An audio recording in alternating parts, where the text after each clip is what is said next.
In early 2023, I published the video No Virus is International, which outlined some of the no virus work going on in different countries across the world. Those who were watching at that time may recall that our colleagues in India were publicly exposing the COVID-19 fraud. This included the advancement of a legal precedent against the so-called authorities in India. Well, these no-virus friends were recently in touch with us, and I am pleased to be able to give you an update on some new developments. By way of public interest litigation, a petition was successfully brought before the High Court in order to obtain evidence for not only the existence of viruses, but also for evidence that microbes can cause disease. The video of the hearing picked up a significant amount of attention in India. So let's see what happened in court and how this work continues to gain traction.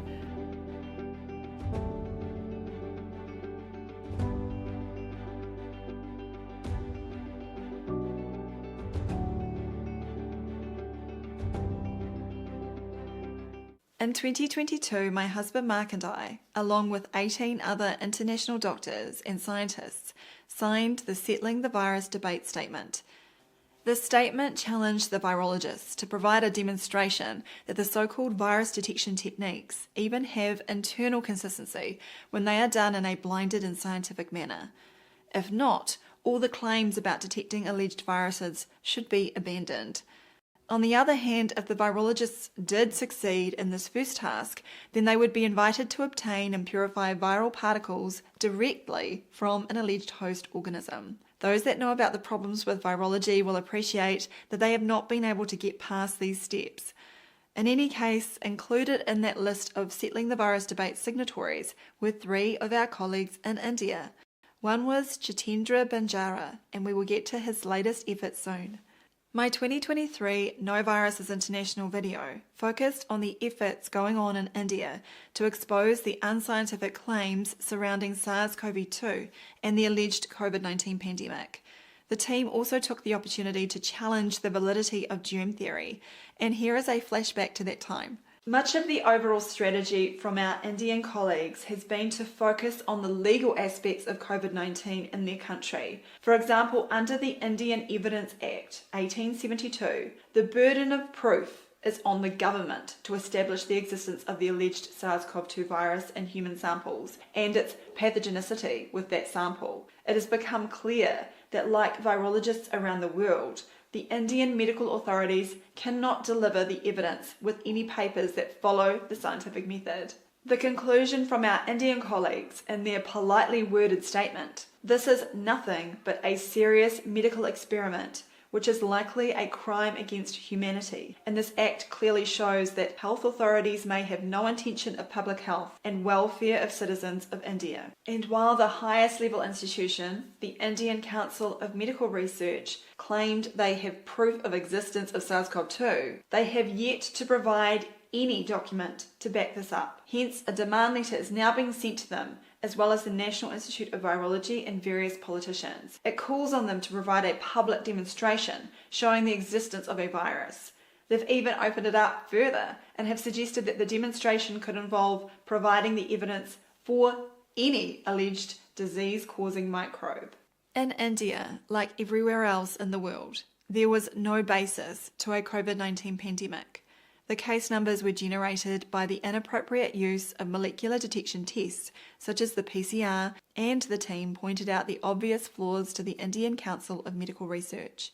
Secondly, regarding the PCR-RT-PCR, we already showed in our open legal notice why and how the test is totally irrelevant for the purpose, and it's a misuse of this test that is being used for the alleged COVID-19 pandemic purpose. However, you could not clarify our inquiry in your response. Additionally, we also present herewith excerpts of the laboratory experiment conducted by Dr. Biswaroop Roy Chaudhary and his team to validate the government-approved RT-PCR test for COVID-19. Excerpts. Recently, from June 15th to the 17th, 2022, I and my medical team conducted an experiment wherein we took some fruits, some vegetables, and some animals like rabbit and dog and a few birds like chicken and pigeon. We collected samples of each of them and went to a government-authorised COVID test laboratory to run them through the test to understand which of the samples are COVID positive and which of them are COVID negative. Dr. Biswa Roy Chowdhury demonstrated and explained the invalid and irrelevant usage of RT-PCR test kit to detect the unclear nucleic acid and proved that the RT-PCR testing is non-specific for the purpose of diagnosis.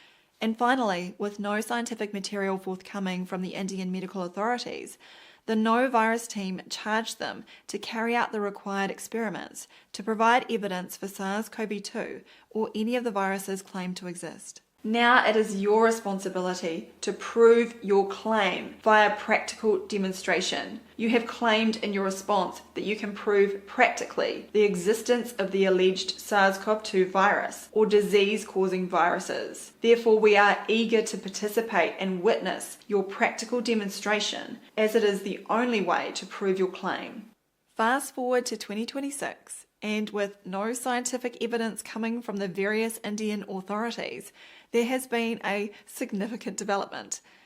In February this year, the tenacious scientist Jitendra Banjara presented a petition to the High Court in India requesting evidence for both the existence of viruses and the germ theory of disease.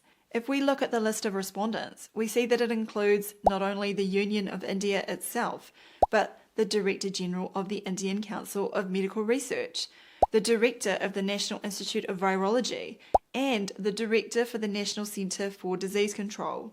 In other words, all the big names from whom the public would expect to have the required evidence on hand. After all, these are the organisations and individuals that push lockdowns, vaccines, pharmaceuticals, and various other measures in their apparent war against microbes. The introduction of the petition reads as follows. By way of this public interest litigation, the petitioner is hereby seeking direction from this Honourable Court to direct the concerned respondents to immediately provide substantial evidence and perform real-time practical demonstrations to prove the claimed particles are real physical entities as disease-causing particles called viruses that living microorganisms, i.e. bacteria, fungus, protozoa, nematodes and others, cause disease. Furthermore, the reality of immunity and immunisation as per the claim and narrative of medical microbiology respectively. The germ theory of disease is the base of inhuman national health policies and a waste of taxpayers' money, putting human life in danger in the name of prevention and control measures. Hence, absence of the proof of the germ theory of disease, the petitioners seek to direct the immediate shutdown of medical microbiology. We would certainly agree with our colleagues in India that medical microbiology in the mainstream format is a dangerous field that is used to promote vaccines, antibiotics, and the fear narratives of the germ hypothesis. The onus is on those claiming to have evidence for such things to show their hand, especially when most countries are propping it up with billions of dollars of taxpayer funds. And while Jitendra Banjara brought this to court as a lay litigant, when the judge asked about his background, he was able to report that he trained as a medical microbiologist and completed a master's in science in the discipline. For me personally, it is refreshing to even see this being talked about in a high court. I was in a high court last year, but that was to take back control of my bank accounts after the medical, quote, authorities' unlawful seizures.